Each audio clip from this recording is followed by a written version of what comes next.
morning, Pastor Justin here. I'm excited to bring to you today a devotion. I have something pretty simple for you, I think, but I just want to encourage you one more time as we embark or as we continue on our journey on this fast. First of all, I entrust that you guys are doing well. I know every time we come here, it seems like we're checking in on each other, but I just want to make sure you guys are doing well. Thank you. If you're doing well, just make sure you go ahead and you comment below this video and just let us know how you're doing. I do want to say this, that last devotion that I spoke, we talked about fasting can break it can break a spirit of poverty. It can break off poverty and how God can bring provision in the midst of fasting. I want to give you a couple, just a couple little tidbits kind of in addition to that. Something that I wasn't aware of, and all of us here, we were given some sort of education of the pilgrims that settled in North America. Of course, those that came over on the Mayflower and settled at Plymouth Rock, and you've heard the stories, and I'm sure you probably immediately think of, these guys walking around with these black suits on, these tall black hats and long beards and all those other things that you would think of as a pilgrim. But there are a couple things that we often forget in the midst when we talk about these people.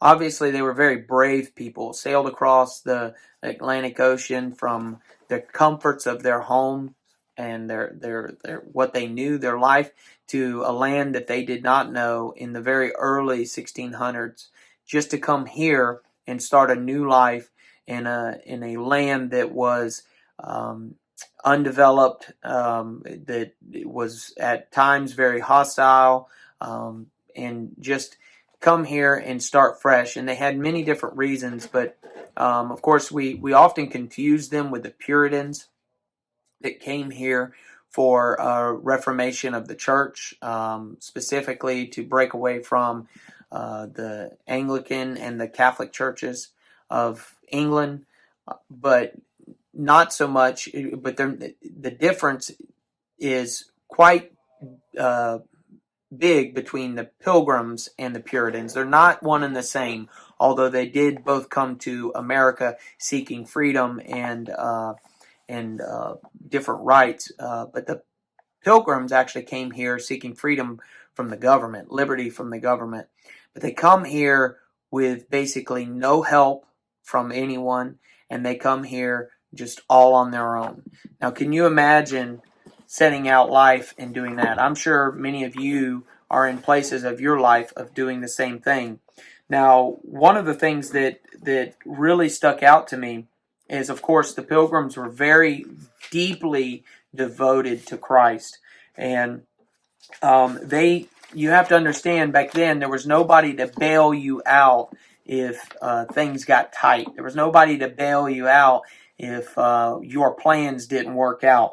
And so they had no choice but to lean into God. And this is something that was interesting. This was recorded in the Bradford Records of 1623, and it says, "By a great drought, which continued from the third week in May till about the middle of July, without any rain, and with great heat for the most part, insomuch as the corn began to wither away, it began to languish sore in some of the drier grounds, which were parched like withered hay, upon which we set apart a solemn day of humiliation to seek the Lord by humble and fervent prayer and fasting." What is interesting is that they are making friends with the natives around, and they're trying to figure out how to make their crops grow, and everything's withering away. But the drought not only affected them, it affected their neighbors too. So what they do is they set aside and they say, we're going to take a time of prayer and fasting, and we're going to believe that God is going to come through.